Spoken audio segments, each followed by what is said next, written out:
नमस्ते दोस्तों, कैसे हैं आप सभी। मैं हूं नेचुरोपैथ डॉक्टर सुषमा और आज की वीडियो में हम बात करने वाले हैं कॉमन कोल्ड और वायरल फीवर की। दोस्तों, आज के समय में कॉमन कोल्ड और वायरल फीवर एक डराने वाला सिम्टम हो गया है। नेचुरोपैथी इसके बारे में क्या विचार रखती है, आइए इस स्लाइड के माध्यम से समझते हैं। दोस्तों, अगर हम समझें, अगर बहुत ही साधारण रूप से समझें तो कोई भी कॉमन कोल्ड जो है ऐसे सारे सिम्टम्स के साथ आता है जो कि एक नॉर्मल व्यक्ति को होता है, जैसे सर्दी, खांसी, जुकाम, गले में दर्द रहना, सिर दर्द रहना। पर कॉमन कोल्ड में ये होता है कि हमें फीवर नहीं होता, हमें विदाउट फीवर ये सारे सिम्टम्स आते हैं। और जब इसी सर्दी, खांसी, जुकाम के साथ, सिर दर्द के साथ, बॉडी एक के साथ जब फीवर जुड़ जाता है, हमें बुखार आने लगता है, तो इसी को जो है हम वायरल फीवर कहते हैं या इन्फ्लुएंजा लाइक इलनेस की कैटेगरी में रखते हैं। और ये जितने भी यहाँ पे लिखे हुए हैं इन्फ्लुएंजा लाइक इलनेस, इन सब में फीवर आता है। दोस्तों, ये जो सिम्टम मैंने बताया, जो मैंने डिफ्रेंशिएशन बताया, ये कॉमन है, बहुत ही कॉमन है कि आप में से बहुत सारे लोग इसमें जानते भी होंगे ये सारी चीज़ें। रियल चीज़ें क्या है दोस्तों, कि जो हमें आज के माहौल में झेलना पड़ रहा है कॉमन कोल्ड या वायरल फीवर को लेकर के, क्या ये आज ही हुआ है ऐसी चीज़ें?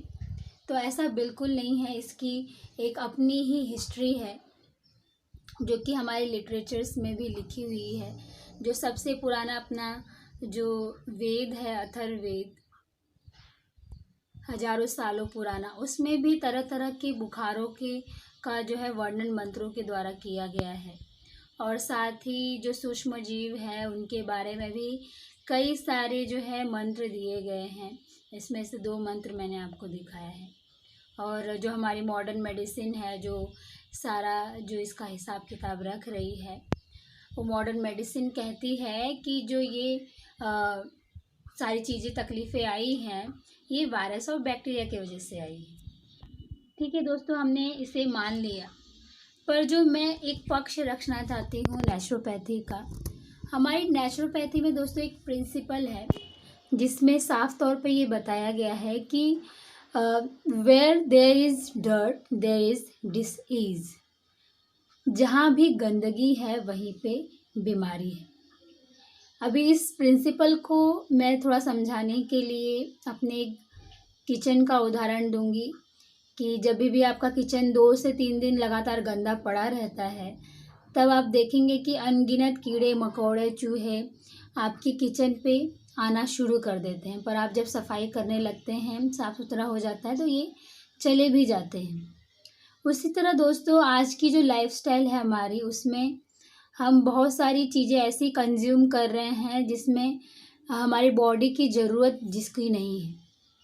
और ये जो कंज्यूम चीज़ें हैं, बॉडी जब यूज़ नहीं कर पाती है, डाइजेस्ट नहीं कर पाती है, तो उसे टॉक्सिन के रूप में या ऐसे ही किसी वेस्ट मटेरियल के रूप में बॉडी में इधर उधर जो है जमा करने लगती है। और इसी टॉक्सिन के वजह से, जो कि एक फूड का फॉर्म है, उसे खाने के लिए जो है वायरस और बैक्टीरिया जो हमारी बॉडी पे अटैक करती है। तो अब बात ये आती है दोस्तों कि जो वायरस और बैक्टीरिया हैं, क्या ये सच में इतने ज़्यादा खतरनाक हैं हमारे लिए कि जो हमें बताया गया है कि आप हर 1-1 घंटे पे हाथ धोइए, सैनिटाइज़र यूज़ कीजिए, मास्क लगाइए, और ऐसे ही बहुत सी चीज़ें जो है सैनिटाइज़ करना, हर जहाँ जहाँ पे आपने हाथ लगाया वहाँ वहाँ सैनिटाइज़ करना, क्या ये दोस्तों पॉसिबल है? क्या ये वायरस बैक्टीरिया इतने ज़्यादा खतरनाक है कि हमें इतना सेंसिटिव होना पड़ रहा है हर चीज़ को छूने से पहले, सांस लेने से पहले? तो ये जो चीज़ है हमें बड़ी ही बारीकी से समझना बहुत ज़रूरी है दोस्तों। तो इसका जो एक फील्ड है माइक्रो ऑर्गेनिज्म का, एक स्टडी है माइक्रोबायोलॉजी करके, जहाँ से हमें इसके बारे में पता चलता है कि एग्जैक्टली जो माइक्रो ऑर्गेनिज्म है या वायरस और बैक्टीरिया है, ये कहाँ से हैं, कब से हैं हमारे साथ। तो इस कुछ क्वेश्चंस का आंसर मैंने यहाँ पे दिया हुआ है। तो सबसे बड़ा क्वेश्चन तो यही आता है दोस्तों कि कब से ये वायरस और बैक्टीरिया जो है हमारे साथ हैं या कब आ गए ये अचानक से हमारे साथ। तो दोस्तों इसका जवाब सीधा सा ये है कि ये कब से नहीं आए हैं, ये जब से हम हैं या उससे पहले भी, या हम ये कहें कि दुनिया की जब शुरुआत हुई थी तब से ही ये लोग जो है इस धरती पे है, या सबसे पहले इस धरती पे जो जीवन के रूप में कोई पैदा हुआ रहा होगा तो ये सूक्ष्म जीव ही रहे होंगे। और दूसरी बात आती है कि ये लोग कहाँ कहाँ पाए जाते हैं, ये माइक्रो ऑर्गेनिज़म, ये माइक्रो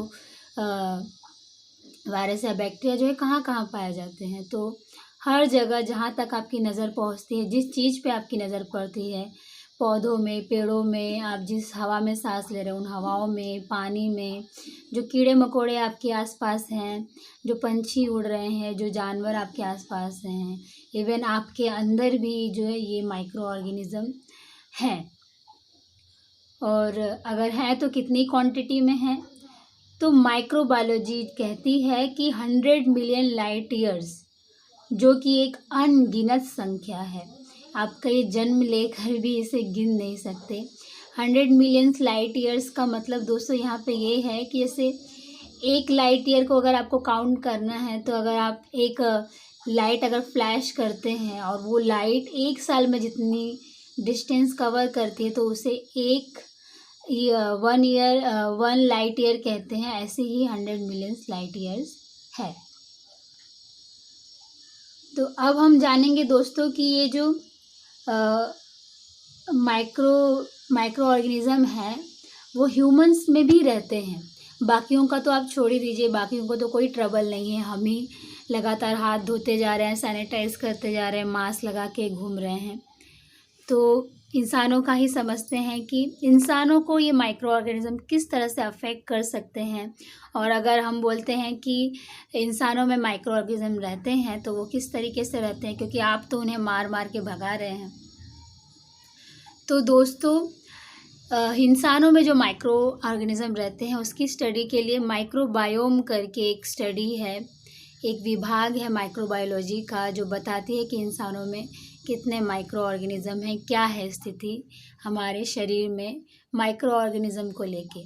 तो जैसा कि आप स्लाइड में देख सकते हैं कि 380 ट्रिलियंस से अधिक वायरस जो है हमारे शरीर में निवास करते हैं।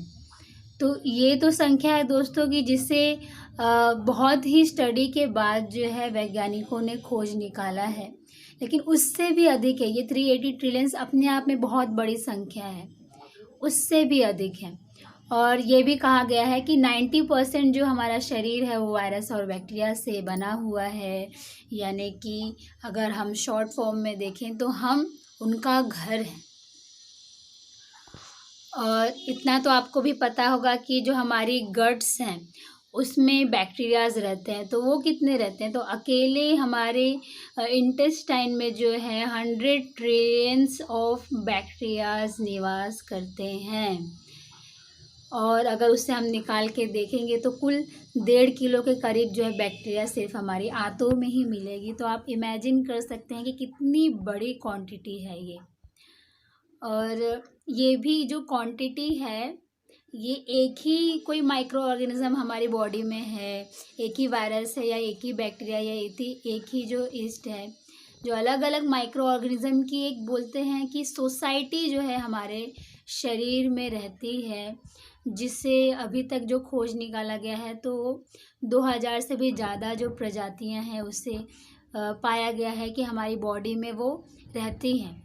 और ये भी नहीं तो न सिर्फ हमारे शरीर में, और जैसे छोटे बच्चे हैं और बड़े बुज़ुर्ग हैं, इन सब के शरीर में, या अगर मैं महाराष्ट्र में हूँ और मैं यूपी से किसी व्यक्ति से अगर कोऑर्डिनेट करूँ और देखूँ तो मेरे बॉडी का माइक्रो ऑर्गेनिज़म और उस व्यक्ति के बॉडी का माइक्रो ऑर्गेनिज़म बहुत बहुत ज़्यादा डिफरेंस रखता है। अगर मैं हेल्दी डाइट ले रही हूँ और कोई अनइवन डाइट ले रहा है तो उसके शरीर का माइक्रो ऑर्गेनिज़म और मेरे शरीर का माइक्रो ऑर्गेनिज़म भी अलग अलग होगा। तो एक व्यक्ति के बॉडी का माइक्रो ऑर्गेनिज़म दूसरे व्यक्ति के बॉडी के माइक्रो ऑर्गेनिज़म से कॉम्बिनेशन तो रखते हैं, लेकिन जो क्वांटिटी है, जो जनसंख्या है, माइक्रो ऑर्गेनिज़म की वो कभी भी एक जैसी नहीं हो सकती है दोस्तों। तो मैंने जैसे आपको शॉर्ट में बता ही दिया कि ये जनसंख्या जो है माइक्रो ऑर्गेनिज़म की डिफ़र कैसे करती है। तो ये डिफ़रेंस जो है, ये जो माइक्रो ऑर्गेनिज़म की मैं एक बात बता दूँ यहाँ पे कि जो मैं बात कर रही हूँ, ये जो आपके शरीर के अंदर जो माइक्रो ऑर्गेनिज़म है, मैं सिर्फ़ उनकी बात कर रही हूँ। हवाओं में अगल-बगल जो माइक्रो ऑर्गेनिज़म है, उनकी बातें नहीं हो रही है फ़िलहाल। जो आपके शरीर में माइक्रो ऑर्गेनिज़म है, उनकी बातें हो रही हैं।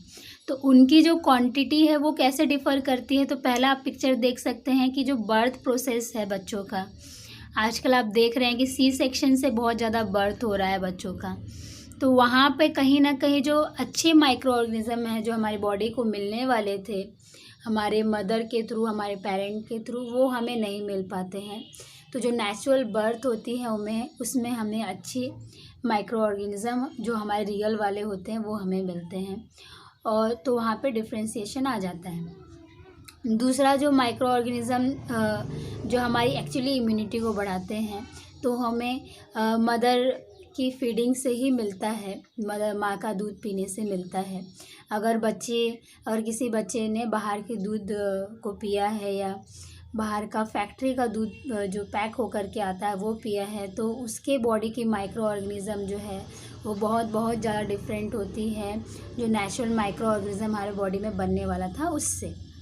और साथ ही साथ जो अगर हम लाइफ़स्टाइल जी रहे हैं, अगर हम बहुत ज़्यादा स्ट्रेस लेते हैं, हमारी लाइफ़स्टाइल हेल्दी नहीं है, तो भी हमारे बॉडी के ऑर्गेनिज़म जो है डिफरेंस करते हैं हमारे डाइट के आधार पे, या हम कोई दवाइयाँ लगातार खा रहे हैं, या हम किस प्रदेश में रह रहे हैं, या हम जीवन के कौन से स्टेज में हैं। तो ये सारा जो फैक्टर है, ये सारा कुछ अफेक्ट करता है आपकी बॉडी के माइक्रो ऑर्गेनिज़म को डिसाइड करने में।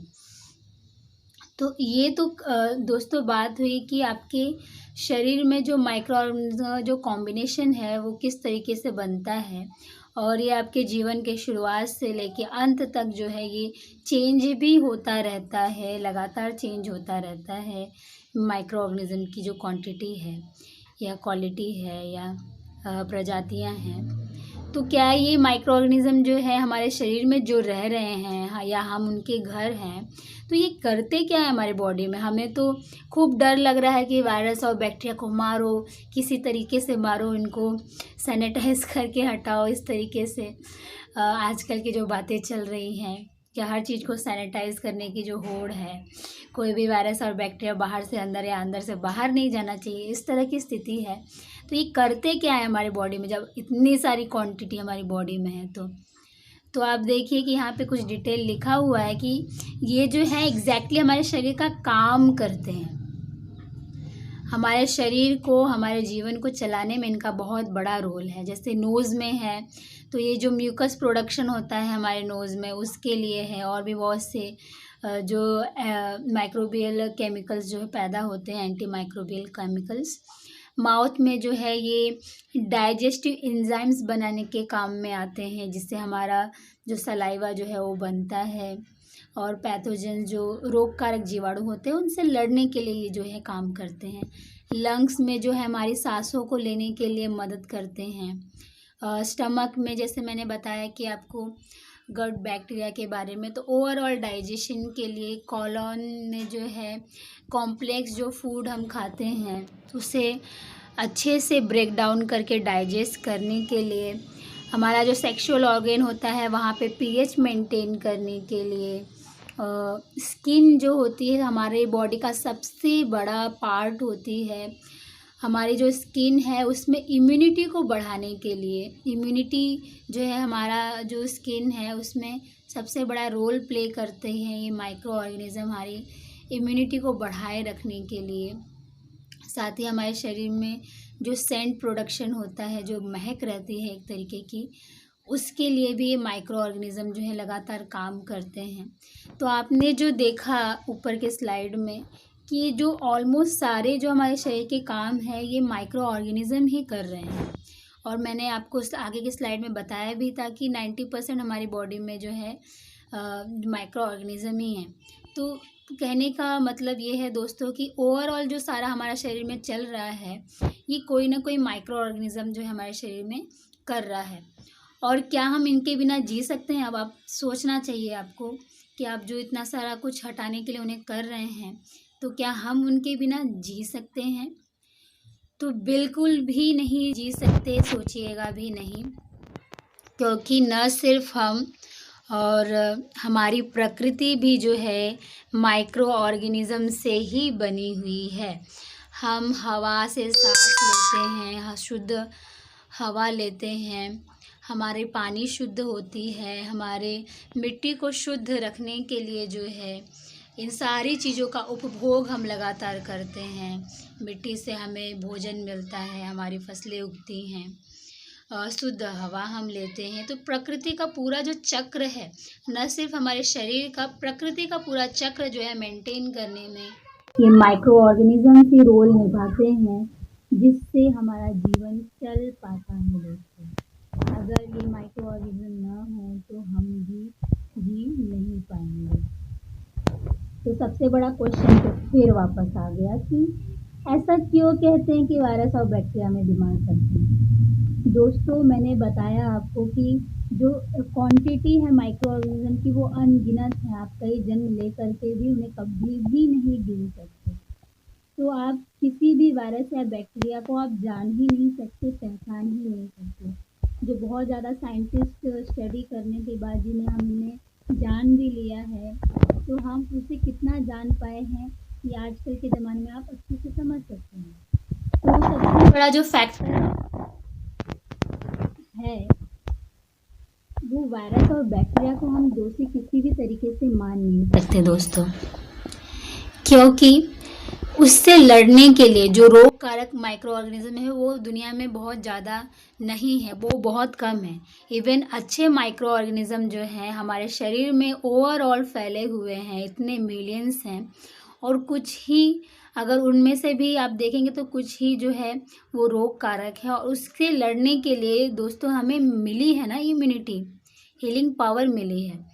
और आप खुद ही आज के ज़माने में आपने देखा होगा, इस सिचुएशन में भी आपने देखा होगा कि आप सेम सराउंडिंग में कोई दो व्यक्ति रह रहे हैं या सेम घर में भी दो व्यक्ति लोग रह रहे हैं, सेम सिचुएशन में रह रहे हैं, सेम खाना पीना है, सब कुछ सेम है, फिर भी जो है किसी व्यक्ति का जो है बार बार बीमार होने की शिकायत होती है और किसी व्यक्ति की जो शिकायत जो है बहुत कम रहती है, वो रेयरली बीमार पड़ता है।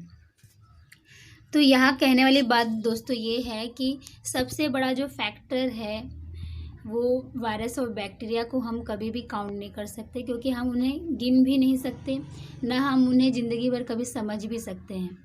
तो सबसे बड़ी समझदारी की बात ये है दोस्तों कि जो हमारी इम्यूनिटी है, जो हमें गॉड गिफ्ट मिली हुई है हर सराउंडिंग से, हर इन्वायरमेंट में जीने के लिए, ये इम्यूनिटी ही है जो कि हमें इंट्रोड्यूस कराती है अलग अलग वायरस और बैक्टीरिया से, और हमें जो है जीवन को जीने में मदद करती है दोस्तों। अगर आप वायरस और बैक्टीरिया की ही इतनी ज़्यादा आप चिंता करेंगे तो हर मौसम में, न सिर्फ बरसात में, ठंड में, बाहर भी आता है, और गर्मियों के मौसम में दोस्तों कितने ज़्यादा चेंजेस होते हैं मौसम में। और हर मौसम में माइक्रो ऑर्गेनिज्म की जो क्वालिटी है, क्वांटिटी है, जो है वो चेंज होती रहती है लगातार। तो आप किस किस वायरस या बैक्टीरिया को पकड़ पकड़ के मारोगे? तो मुझे तो नहीं लगता, या आपको भी ये एहसास अब तक हो चुका होगा कि हम किसी भी माइक्रो ऑर्गेनिज्म को पकड़ पकड़ के मार नहीं सकते हैं। ओवरऑल जो हमें जन्म से हमारी इम्यूनिटी मिली है, हमें उस पर काम करना चाहिए दोस्तों। इसमें एक बात और मैं ऐड करूँगी कि एसिम्प्टोमेटिक की बहुत बातें हुई इस बार, कि जिस व्यक्ति को सिम्टम भी नहीं है तो उसकी भी जांच की जा रही है और वो भी पॉजिटिव मिल रहा है, उसमें एंटीबॉडी भी मिल जा रही है। तो ये जो कारण है, ये हमारी इम्यूनिटी ही सबसे बड़ा कारण है। हम बुखार, सर्दी, खांसी, जुकाम को कभी भी दोषी नहीं दे सकते, क्योंकि बुखार, सर्दी, खांसी जो है एग्जैक्टली वो बीमारी नहीं है दोस्तों। ये एक तरीका है शरीर के टॉक्सिन को बाहर फेंकने का, जो हमारे शरीर में स्टोर्ड हो चुका है, जिसकी वजह से वायरस और बैक्टीरिया जो है हमारे शरीर में आते हैं। तो अगर आप किसी व्यक्ति की बात करेंगे तो उस व्यक्ति की इम्यूनिटी इतनी अच्छी थी कि उसे न बुखार हुआ, न सर्दी हुआ, न खांसी हुआ, पर उसकी बॉडी में वो वायरस और बैक्टीरिया जब आया तो एंटीबॉडी ऑलरेडी उसकी इम्यूनिटी ने उस रोग कारक जीवाणु से लड़ाई की और एंटीबॉडी बना ली और उस व्यक्ति को कुछ पता भी नहीं चला। पर जो दूसरा व्यक्ति था वो सर्दी, खांसी, जुकाम जो है उससे हो गई और वो काफ़ी दिनों तक वो बीमार रहा। और ऐसा भी सिचुएशन आया दोस्तों कि कोई व्यक्ति जो है 3 दिनों में ठीक हो गया, कोई व्यक्ति 7 से 10 दिन में ठीक हो गया, कोई व्यक्ति जो है महीनों भर परेशान रहा। तो इसका बस कारण ये है कि आपकी इम्यूनिटी दबी हुई है दोस्तों। कोई वायरस या बैक्टीरिया आपको तंग नहीं कर रहा, आपकी इम्यूनिटी जो है उनको मेंटेन नहीं कर पा रही, उनको रेगुलेट नहीं कर पा रही है। इसकी वजह से ही जो ये समय सीमा जो है आपको लगी हुई है और अलग अलग व्यक्ति को अलग अलग लग जाती है। तो इसका बहुत बड़ा कारण ही है कि हमारी इम्यूनिटी दबी हुई है। और जब भी हमें ऐसा इवन अगर आपको हो भी गया है, आपकी बॉडी में मान लीजिए कुछ टॉक्सिन थे और उसकी वजह से आपको बुखार हो गया, सर्दी खांसी जुकाम हो गया, तो आपकी बॉडी जो है वो बताती है कि आप कोई भी खाना मत खाओ, आपको भूख नहीं लग रही, आप एक कोने में बैठो। आपकी बॉडी खुद बताती है आपको। अगर आप अपनी बॉडी को मान लेते हैं उसके कहने को, तो आप आराम से ठीक हो जाते हैं 3 से 4 दिनों में या मैक्सिमम 7 दिनों में। और ये बहुत कॉमन है दोस्तों कि किसी भी 6 महीने में किसी छोटे बच्चों को 1 से 2 बार हो जाए या जो बड़े बच्चे हैं, एडल्ट हैं, उन्हें साल में 1-2 बार हो जाए, तो ये बहुत ही कॉमनली पाया जाता है। अब दोस्तों हम बात करेंगे कि आजकल के समय में जो है जो इतना बड़ा सिचुएशन क्रिएट हुआ है वो क्यों हुआ है। तो मैंने बताया कि हमारी इम्यूनिटी जो है कहीं ना कहीं बहुत तरीके से सप्रेस हो गई। तो उसका सबसे बड़ा कारण है कि जो बच्चों का बर्थ हो रहा है वो नेचुरल नहीं हो रहा है, सी सेक्शन के माध्यम से हो रहा है। जो 90 to 97% जो आजकल जो बर्थ है वो नेचुरल नहीं हो रहा है, वजाइनल बर्थ नहीं हो रहा है, जिसकी वजह से बच्चे की जो इम्यूनिटी है वो बिल्डअप नहीं हो पाती है। ये इम्यूनिटी कैसे बिल्डअप होती है दोस्तों? तो जैसा मैंने आपको ऊपर बताया था कि माइक्रो ऑर्गेनिज्म का कॉम्बिनेशन चेंज हो जाता है अगर आप नेचुरल बर्थ नहीं लेते हैं, सी सेक्शन से बर्थ लेते हैं तो वो जो कॉम्बिनेशन है माइक्रो ऑर्गेनिज्म का, वो एक तरीके का आपकी इम्यूनिटी ही है जो कि आपके पेरेंट्स से आपको मिलती है इननेट इम्यूनिटी के माध्यम से। तो जैसे ही आप पैदा होते हैं, दुनिया में आते हैं, तो आप जो है बाहर की वायरस और बैक्टीरिया से सेफ रहते हैं। और दूसरी सबसे बड़ी प्रॉब्लम है दोस्तों कि जो माएँ हैं उन्हें दूध नहीं उतर पाता है और बच्चा जो है न्यू बॉर्न बेबी जो है बाहर की दूध जो है पीना शुरू कर जाता है। फैक्ट्री की जो दूध है वो पीना शुरू कर देता है, माँ का दूध नहीं पी पाता है या माँ को दूध ही नहीं हो पाता है। तो ये जो फीडिंग है उससे हमें दूसरी इम्यूनिटी हमें माँ के फीडिंग के थ्रू हमें मिलती है, जो कि आजकल के बच्चों में बहुत ही कम नसीब हो पा रहा है उन्हें। तो ये जो बड़ा हथियार है सबसे बड़ा, वो हम पहले से ही कमज़ोर हो जाते हैं उसके मामले में। तो और कुछ नहीं तो फिर आजकल के पेरेंट्स तो बहुत ज़्यादा जो पैक्ड फूड है, पैक्ड आइटम है, वो बच्चों को खिला रहे होते हैं। नेचुरल फूड बहुत ही कम कंज्यूम करने देते हैं और कंटिन्यूअस उन्हें एक पैक्ड सराउंडिंग में रखते हैं, नेचर से उन्हें इंट्रोड्यूस नहीं कराते हैं।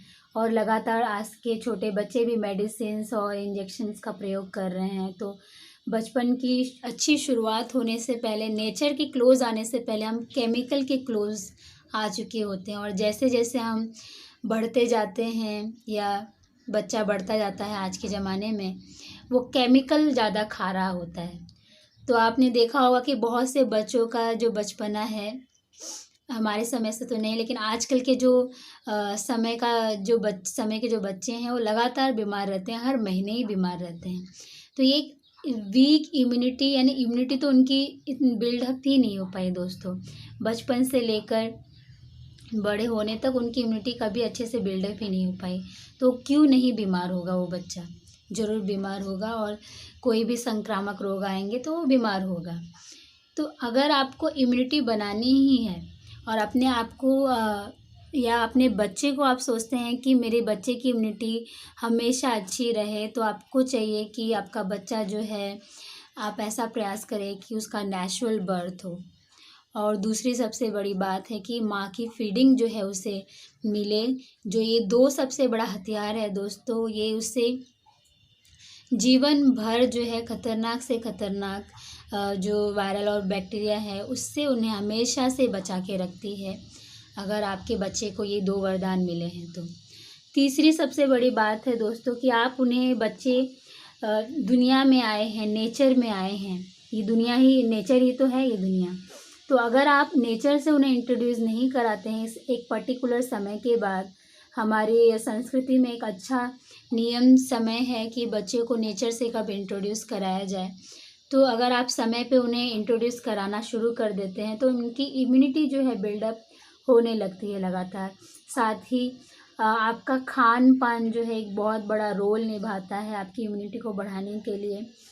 इसके बारे में आप एक क्यों मुझसे क्वेश्चन पूछ सकते हैं कि खान पान किस तरीके से। तो दोस्तों, जब भी आप सीज़न का फूड खाते हैं, जैसे मैंने आपको बताया कि जब भी सीज़न चेंज होता है तो माइक्रोबियल कॉम्बिनेशन जो है हर सीज़न में चेंज होता है वातावरण का।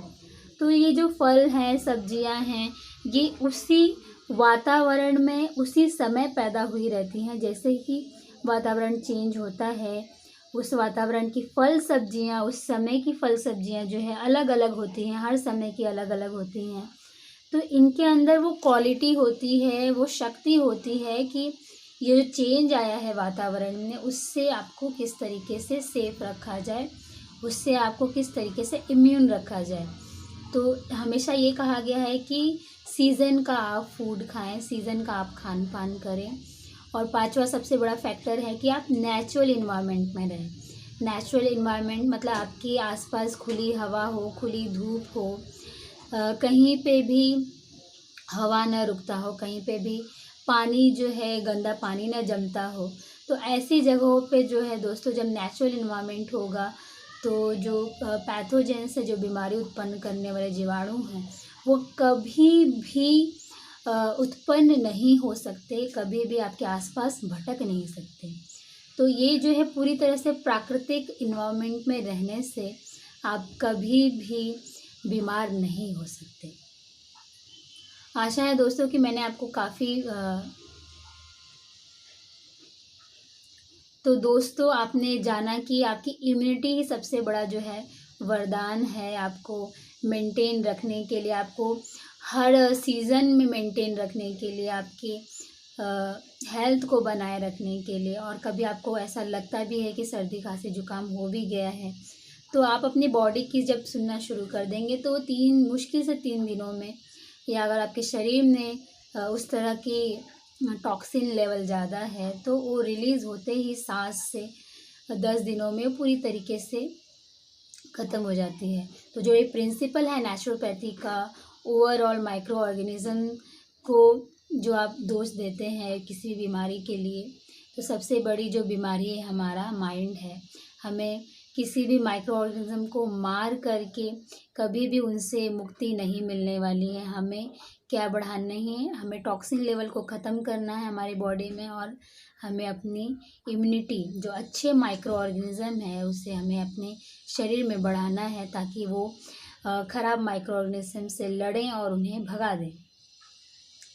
दोस्तों, ये बाय नेचर ही हमें मिला है, तो नेचर वरदान है और नेचर का उपयोग सदुपयोग करें।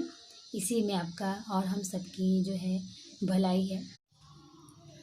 आशा है दोस्तों कि माइक्रो ऑर्गेनिज़म की जो बातें मैंने आपको बताई उससे आप ये समझ गए होंगे कि ये हमारे दुश्मन नहीं, दोस्त ज़्यादा है। हमारे जो फ्रेंड माइक्रो ऑर्गेनिज़म हैं, हम कहीं ना कहीं बार बार केमिकल से हाथ धो धो करके, सैनिटाइज कर करके उन्हें भी लगातार मार रहे हैं, जिसकी वजह से भी हमारी इम्यूनिटी जो है वो सप्रेस होती जा रही है। दोस्तों, मैं ये नहीं करूँगी कि आप साफ़ सफाई न रखें, क्योंकि भारतीय संस्कृति में साफ़ सफाई का जो एक अच्छा खासा नियम है वो हर कोई पालन करता है। और अपने आप को स्वस्थ रखता है। हमें बस इतना करना है दोस्तों कि हमारे जो अच्छे माइक्रो ऑर्गेनिज़्म हैं, किसी भी, क्योंकि जो हम ले रहे हैं या जो हम लगा रहे हैं या जो हम कर रहे हैं अपने माइक्रो ऑर्गेनिज़्म को दूर रखने के लिए, वो सारे के सारे केमिकल सब्सटेंसेस हैं। और जो हम लगातार घरों में भी बंद रह रहे हैं, तो हमारे घरों में वेंटिलेशन नहीं है दोस्तों। जो बहुत ज़्यादा क्राउडेड एरिया है वहाँ पे वेंटिलेशन नहीं है। तो आप अगर ऐसे घरों में रह रहे हैं जहाँ की धूप और हवा लगातार अच्छी आ रही है, फ्रेश आ रही है, तो ये घरों में रहना आपके लिए अच्छा वरदान है। आइदर जो ये है कि अगर आप बहुत अंधेरे वाले घर में रह रहे हैं और जहाँ लाइट और धूप वगैरह कुछ नहीं आ रही है, तो वहाँ पे जो हानिकारक बैक्टीरिया बनने की वो जगह है। तो अपने मस्तिष्क का उपयोग करके आपको जो है अपने स्वास्थ्य का ख्याल रखना है, अपने अच्छे माइक्रो ऑर्गेनिज्म को बचा के रखना है। और जैसा कि मैं हमेशा कहती हूँ कि बी नेचुरल और स्टे हैप्पी। ये जो चीज़ें हैं दोस्तों, आपकी खुशी, आपका खुश माइंड जो है आपको हमेशा इम्यून बना के रखता है। और आप उसके साथ अगर नेचर से जुड़ जाते हैं तो ये सोने पे सुहागा का काम करता है, जिससे आपकी इम्यूनिटी 100 गुना बढ़ जाती है दोस्तों। तो बी नेचुरल, स्टे हैप्पी, जय हिंद।